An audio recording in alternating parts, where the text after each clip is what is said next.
जब गोताखोर चैलेंजर के मलबे वाली जगह पर वापस गए तो उन्हें किसी नई चीज की उम्मीद नहीं थी।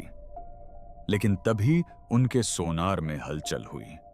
गाद के नीचे कुछ स्पंदित हो रहा था। इसमें किनारे और कोण थे और यह एक संकेत भेज रहा था। यह बहुत ही अनोखी, बहुत ही असामान्य प्रकार की विशेषता थी। न प्रकृति से न मलबे से। वहां कुछ ऐसा था जो होना ही नहीं चाहिए था। और जब वे करीब पहुंचे तो उन्हें जो मिला उसने चैलेंजर दुर्घटना के बारे में हमारी सारी धारणाओं को चकनाचूर कर दिया। यह एक बहुत ही महत्वपूर्ण खोज होगी। वह निशान जो वहां नहीं होना चाहिए था। जब गोताखोर कई साल बाद चैलेंजर के मलबे वाली जगह पर लौटे तो यह सिर्फ लापता मलबे की एक सामान्य जांच नहीं थी। यह अंतिम फोरेंसिक सर्वेक्षण का हिस्सा था जिसका उद्देश्य सभी अनसुलझे सवालों का जवाब देना था। लेकिन उनके उपकरणों ने जो पता लगाया वह सामान्य से कहीं अधिक था। सोनार प्रणाली ने गाद के नीचे एक अजीब लगातार गूंज दर्ज की।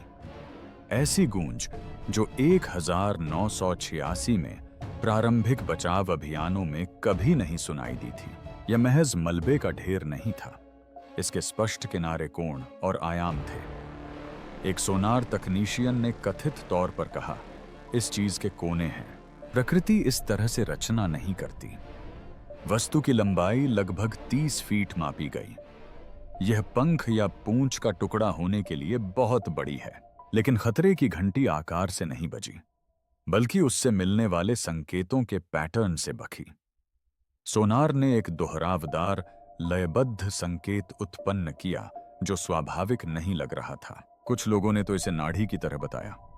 धीमी स्थिर यांत्रिक। एक क्रू सदस्य ने इसकी तुलना दिल की धड़कन से की। पहले तो उन्हें लगा कि यह किसी पास के जहाज से होने वाली गड़बड़ी हो सकती है। लेकिन सीमा के भीतर कोई दूसरा जहाज नहीं था। यह किसी पनडुब्बी का सिग्नल नहीं था। यह आवाज उसी जगह से आ रही थी। यहीं से अजीब बात शुरू होती है। विमान में सवार कुछ लोगों का मानना था कि यह चैलेंजर विमान की आवाज बिल्कुल नहीं थी। साजिश की थ्योरी फैलने लगी। कुछ लोगों ने फुसफुसाते हुए कहा कि शायद कोई दूसरी वस्तु उस क्षेत्र में प्रवेश कर गई हो।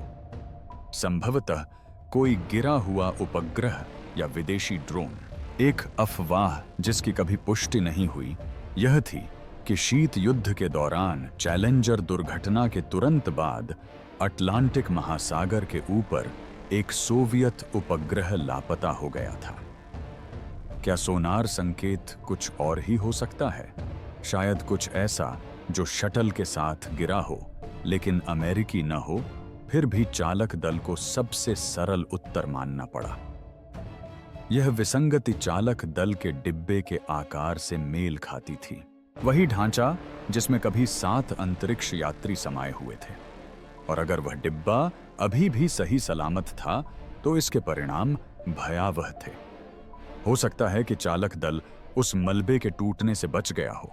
कुछ इंजीनियरों ने वर्षों पहले चुपचाप यह सुझाव दिया था, टेलीमेट्री डेटा का हवाला देते हुए, जो केबिन के अलग होने और बैलिस्टिक उड़ान का संकेत दे रहा था। अब इसका प्रत्यक्ष प्रमाण मिल गया था। एक ऐसी वस्तु से साफ सोनार परिणाम प्राप्त हुआ जिसे पूरी तरह नष्ट हो जाना चाहिए था। इससे भी बुरी बात यह थी कि वह कीचड़ में सीधा खड़ा था, मानो उसे वहां रखा गया हो।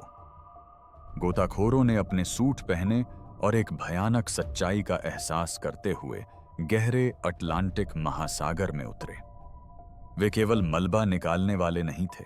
वे एक ऐसे संभावित मकबरे में उतर रहे थे जिसे दशकों से अनदेखा किया गया था, और वह मकबरा उन्हें संकेत दे रहा था।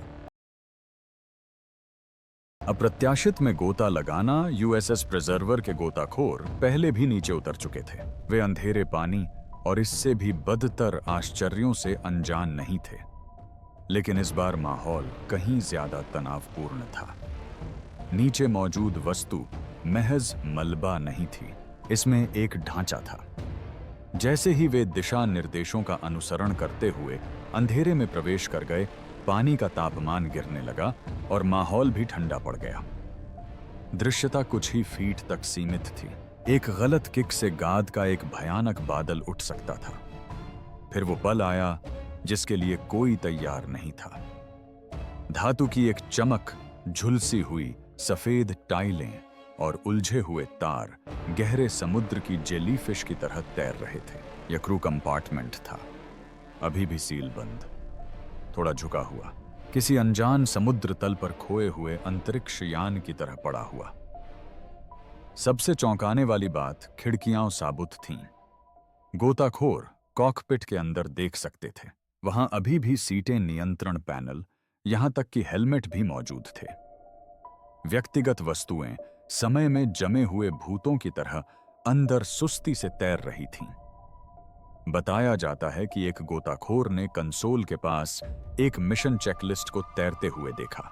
उन्हें सबसे ज्यादा चौंकाने वाली बात यह थी कि केबिन पूरी तरह से नष्ट नहीं हुआ था। वह मुड़ा हुआ और दबा हुआ था, लेकिन तबाह नहीं हुआ था। ऐसा जानबूझकर किया गया प्रतीत होता था। तभी अफवाहें फैलने लगीं। कुछ क्रू सदस्य आपस में फुसफुसाने लगे, यह 1986 में कैसे छूट गया? इतनी बड़ी और इतनी सही सलामत चीज पहले के मिशनों से कैसे बच गई? इससे एक ऐसा सिद्धांत सामने आया जो आज तक पूरी तरह से खत्म नहीं हुआ है। वह यह कि केबिन अनुमान से कहीं अधिक दूर तक यात्रा कर चुका होगा। कुछ लोगों का मानना है कि अंतरिक्ष यात्रियों ने अंतिम क्षणों में बचे हुए बैकअप सिस्टम का उपयोग करके आंशिक नियंत्रण हासिल करने का प्रयास किया होगा। केबिन शायद उम्मीद से कहीं अधिक दूर तक उड़ गया होगा, फिसल गया होगा, या कम से कम लुढ़क गया होगा। इससे यह स्पष्ट हो जाता है कि यह मूल सोनार ग्रिड के बाहर क्यों उतरा। एक और अजीब बात सामने आई। गोताखोरों ने मलबे के पास पहुंचते ही अपने संचार में एक स्पष्ट रुकावट का वर्णन किया। यह रुकावट लगातार तो नहीं थी, लेकिन उन्हें डराने के लिए काफी थी। एक गोताखोर ने दावा किया कि जैसे ही उसने विमान के धड़ को छुआ, उसका रिसीवर अचानक बंद हो गया। षड्यंत्र सिद्धांतकारों ने इसे एक मुद्दा बना दिया। क्या यह हस्तक्षेप किसी विदेशी स्रोत से आया हो सकता है? क्या कोई रूसी पनडुब्बी अभी भी उस क्षेत्र में मौजूद है? या फिर यह अजीब सोनार स्पंदन किसी प्रकार की अवशिष्ट विद्युत विसंगति थी? एक मृत व्यक्ति का पिंग जो लंबे समय से निष्क्रिय पड़े खराब सिस्टम से उत्सर्जित हो रहा हो। नौसेना ने संचार व्यवस्था में आई बाधा पर आधिकारिक तौर पर कोई टिप्पणी नहीं की है, लेकिन डेक पर मौजूद कई गोताखोर स्पष्ट रूप से सहमे हुए थे। वे स्विच जो हिलने नहीं चाहिए थे। जब चालक दल के डिब्बे को गहराई से बाहर निकाला गया तो चौंकाने वाली बातें और भी गहरी हो गईं। पैनलों को सुखाने और इलेक्ट्रॉनिक्स को कीटाणु रहित करने के बाद इंजीनियरों ने एक ऐसी खोज की जो न केवल तकनीकी थी बल्कि मनोवैज्ञानिक भी थी। पायलट के दाहिने कंसोल पर शटल के टूटने के बाद कई मैनुअल इलेक्ट्रिकल स्विच अपनी जगह से हट गए थे। ये स्वचालित सिस्टम नहीं थे, ये भौतिक बटन थे जिन्हें हाथ से पलटना पड़ता था, और ये ठीक उसी स्थिति में थे जिससे बिजली बहाल करने का प्रयास प्रतीत होता था। जरा सोचिए, विस्फोट के बाद भी अंतरिक्ष यात्री अपना काम कर रहे थे, जबकि दुनिया का मानना था कि वे एक विशाल आग के गोले में तुरंत मर गए थे। स्विच कुछ और ही कहानी बयां कर रहे थे। वे न केवल ब्रेकअप से बच गए, बल्कि 65,000 फीट की ऊंचाई से गिरते हुए भी सोच विचार कर रहे थे, काम कर रहे थे और समस्याओं का समाधान ढूंढ रहे थे। एक स्विच ऐसी जगह पर मिला जहां तक पहुंचने के लिए कंसोल के आर पार हाथ फैलाना पड़ता था, जो शायद दबाव में संभवतः दस्ताने पहने और कांपते हाथों से किया गया होगा। फिर आए पर्सनल इग्रेस एयर पैक्स। 4 बोतलें बरामद की गईं, जिनमें से 3 सक्रिय हो गई थीं। ये छोटी आपातकालीन हवा की बोतलें हैं जो सीट के पीछे लगी होती हैं, और उनमें से एक पायलट की थी। माइक स्मिथ इसे खुद से चालू नहीं कर सकता था। टैंक की स्थिति ऐसी थी कि सीट बेल्ट बांधे रहने के दौरान उस तक पहुंचना असंभव था। इसका मतलब है कि किसी और ने संभवतः अंतरिक्ष यात्री जुडिथ रेस्निक या एलिसन ओनिजुका ने आगे बढ़कर उसके लिए इसे चालू किया था। एक यांत्रिक आपदा में मानवीय क्षण, इसने सब कुछ बदल दिया। चैलेंजर की आधिकारिक समय रेखा के अनुसार चालक दल के सभी सदस्य विस्फोट में तुरंत मारे गए थे, लेकिन अब सामने मौजूद सबूतों के आधार पर जांचकर्ताओं को सच्चाई का पता चला। विस्फोट एक आकस्मिक धमाका नहीं था, यह वायुगतिकीय तनाव के कारण हुई संरचनात्मक क्षति थी। शटल लगभग मैक 2 की गति से पार्श्व दिशा में यात्रा कर रहा था जब वह टूट गया। मजबूत और अलग बना केबिन पूरी तरह से अलग हो गया और ऊपर की ओर उड़ता रहा, फिर अंत में गिरने लगा। लगभग 2 मिनट 45 सेकंड तक यह खामोशी से नीचे उतरता रहा। ऐसी अफवाहें हैं, हालांकि अभी तक इनकी पुष्टि नहीं हुई है, कि विस्फोट में टेलीमेट्री से कट जाने के बावजूद कॉकपिट की एक गुप्त ऑडियो रिकॉर्डिंग बच गई थी, जिसे बाद में बरामद कर लिया गया। आधिकारिक अंतिम शब्द ऊह ओह हैं, जो T+73 सेकंड पर रिकॉर्ड किए गए थे, लेकिन कुछ अंदरूनी सूत्रों का दावा है कि मामला इससे भी आगे बढ़ चुका है। ऐसी अफवाहें हैं कि एक गोपनीय टेप में चालक दल के सदस्यों को बात करते प्रार्थना करते या मुक्त पतन के दौरान केबिन को उड़ाने की कोशिश करते हुए रिकॉर्ड किया गया है। नासा ने बार बार इसका खंडन किया है, लेकिन ये सिद्धांत अभी भी कायम है। और फिर वो सवाल सामने आया जो सबको परेशान करता है। अगर वे जीवित थे तो क्या टक्कर के समय वे होश में थे?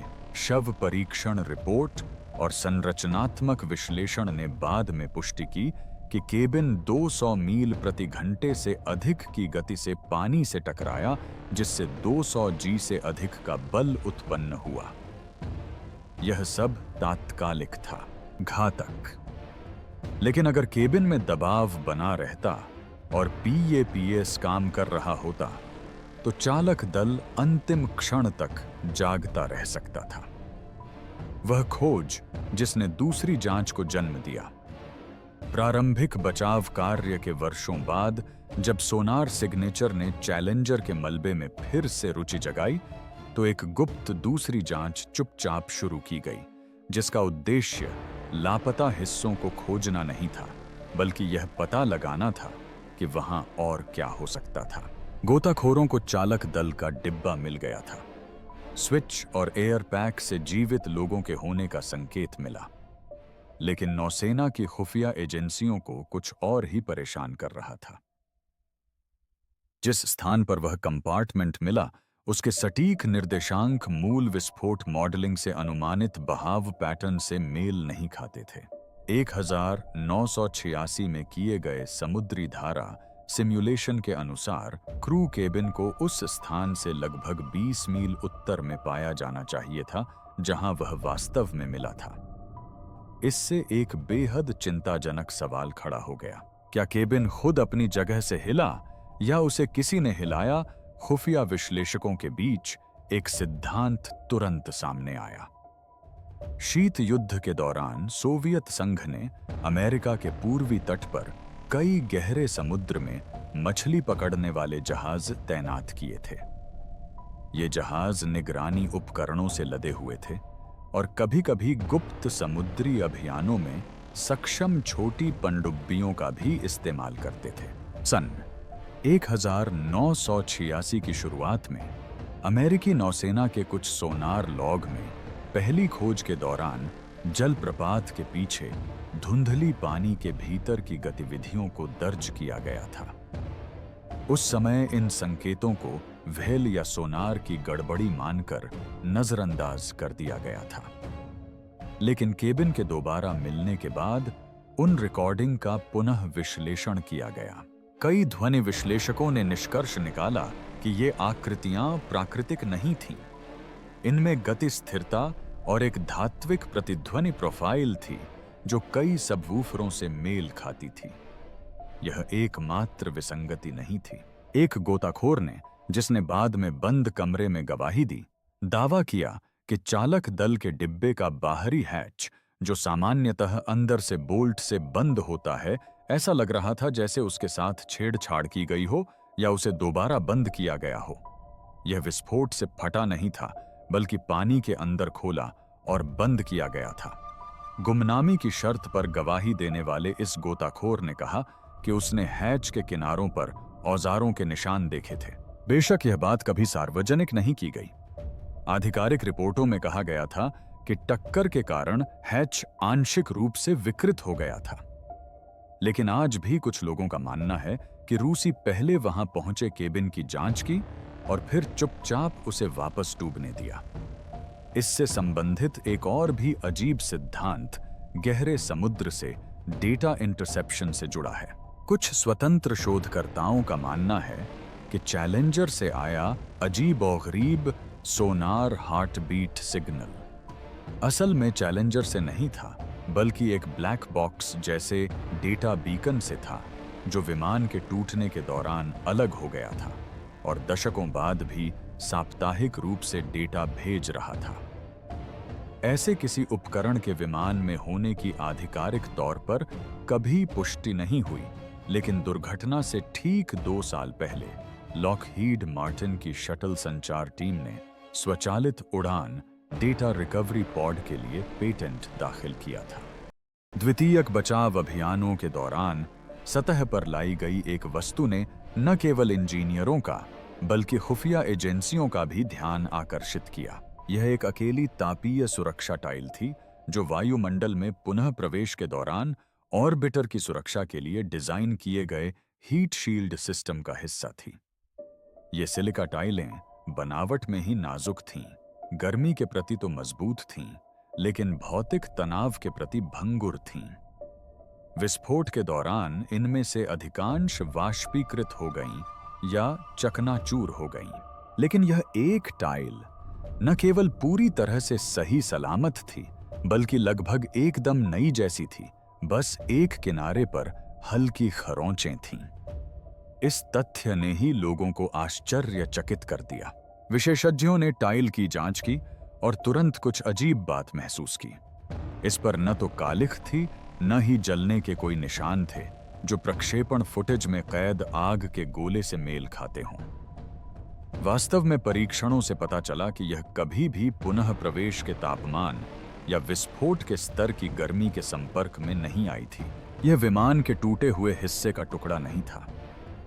ऐसा लग रहा था कि इसे कहीं सुरक्षित रखा गया था, संभवतः संरक्षित किया गया था और फिर बाद में उस स्थान पर रखा गया था।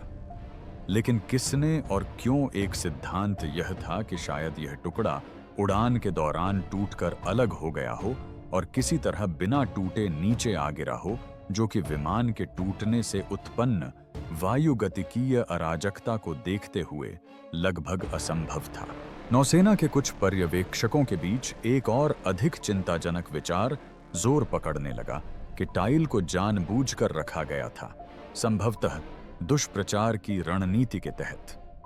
शीत युद्ध के दौरान CIA और KGB न केवल अंतरिक्ष में, बल्कि मनोवैज्ञानिक अभियानों में भी तकनीकी प्रतिस्पर्धा में लगे हुए थे।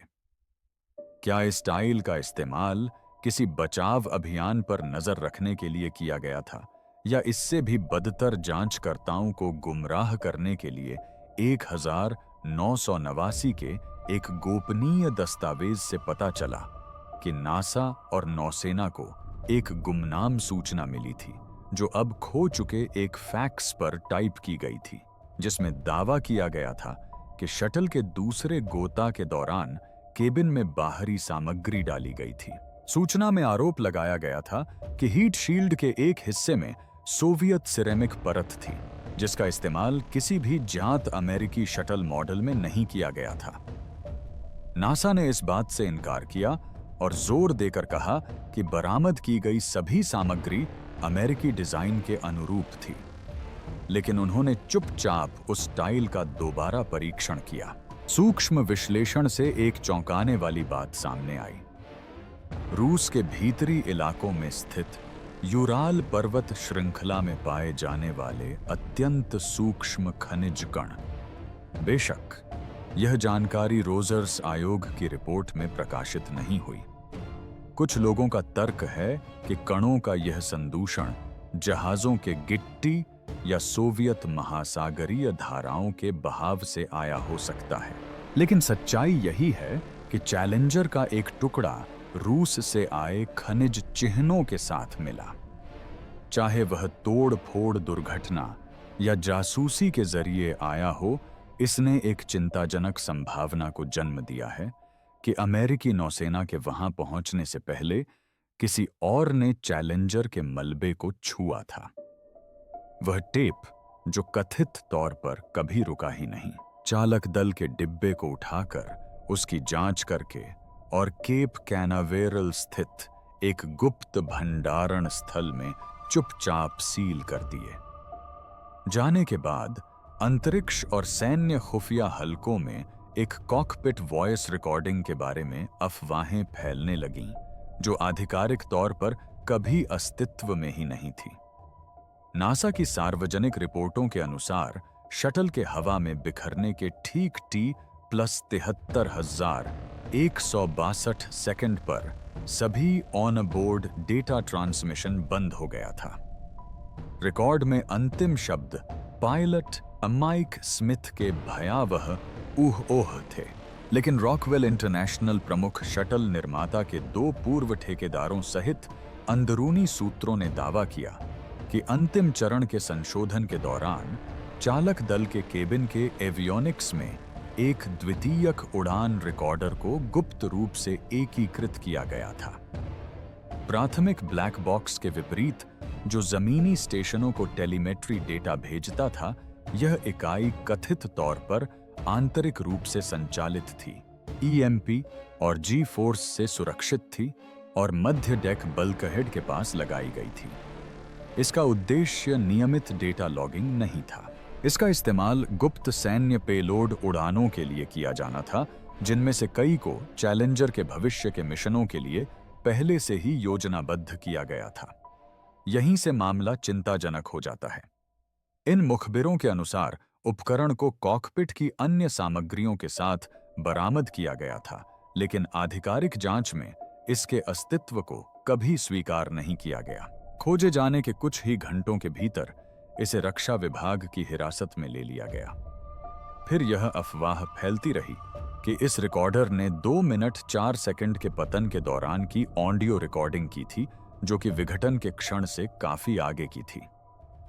कुछ लोगों का कहना है कि ऑडियो में अंतरिक्ष यात्रियों को एक दूसरे को निर्देश देते हुए, स्विच दबाते हुए और उतरने की प्रक्रिया को स्थिर करने की कोशिश करते हुए सुना जा सकता है। अन्य लोग शांत सांस लेने का जिक्र करते हैं और एक समय पर एक आवाज सुनाई देती है, हम मुक्त पतन में हैं, मेरे साथ बने रहो। कुछ फुसफुसाहटें यह भी संकेत देती हैं कि दबाव को पुनः बढ़ाने के प्रयास किए गए थे। हालांकि इंजीनियरों का कहना है कि उन परिस्थितियों में ऐसा कोई प्रयास संभव नहीं था। वर्षों बाद पूछे जाने पर नासा ने ऐसी किसी भी रिकॉर्डिंग के अस्तित्व से इनकार किया। लेकिन एलन जे मैकडॉनल्ड जैसे पत्रकारों ने, जिन्होंने नासा के सुरक्षा संबंधी फैसलों के खिलाफ गवाही दी थी, निजी साक्षात्कारों में बताया कि दुर्घटना संबंधी शुरुआती रिकॉर्ड से कई पन्ने राष्ट्रीय सुरक्षा के लिए नहीं, बल्कि चालक दल की गरिमा बनाए रखने के लिए हटाए गए थे।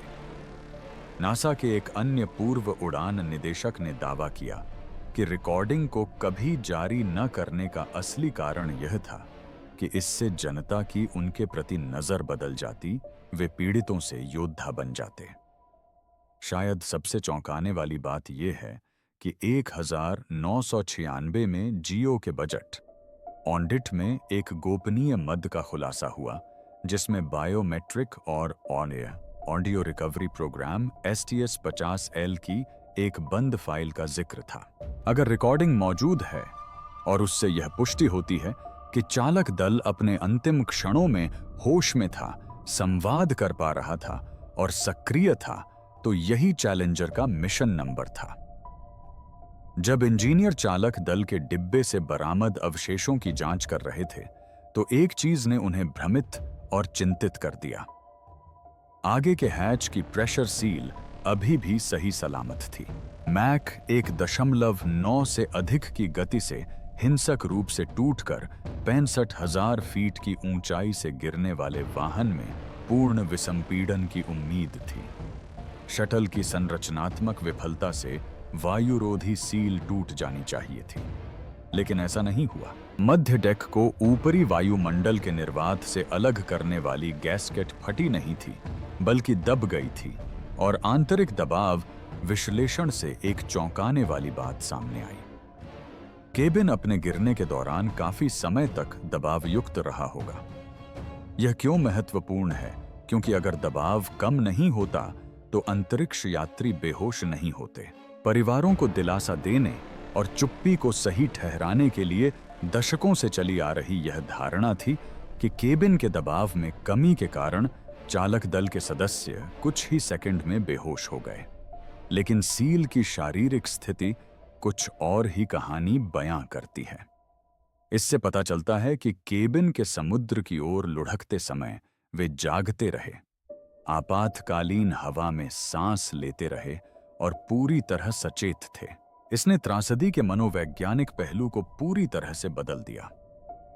लेकिन बात यहीं खत्म नहीं हुई। एक फोरेंसिक रिपोर्ट जो बाद में स्वतंत्र जांचकर्ताओं को लीक हुई से पता चला कि केबिन की एक आंतरिक रेलिंग एक तेज कोण पर नीचे की ओर मुड़ी हुई थी। अंतरिक्ष यात्री शून्य गुरुत्वाकर्षण वाले वातावरण में खुद को खींचने के लिए इन रेलिंगों का उपयोग करते हैं, लेकिन गिरते और घूमते हुए कॉकपिट में कोई रेलिंग इस तरह नहीं मुड़ेगी जब तक कि कोई उस पर जबरदस्त बल से सहारा न ले रहा हो। यह एक भयावह तस्वीर पेश करता है। कम से कम एक क्रू मेंबर, शायद कमांडर्स को भी खुद को स्थिर करने की कोशिश कर रहा था। संभवतः जो भी चीज काम कर रही थी उसका इस्तेमाल करके अपनी दिशा को नियंत्रित करने का प्रयास भी कर रहा था। इससे भी ज्यादा रहस्यमय बात यह थी कि घटना स्थल से बरामद कई हेलमेटों पर खून के छींटे या चोट के कोई निशान नहीं थे। चिकित्सा विशेषज्ञों ने बाद में सुझाव दिया कि इससे टक्कर से पहले चेतना का पता चलता है, क्योंकि अचानक गति कम होने से लगने वाली चोटों के विशिष्ट निशान बन जाते हैं। लेकिन ये हेलमेट साफ सुथरे, सही सलामत और सीलबंद थे।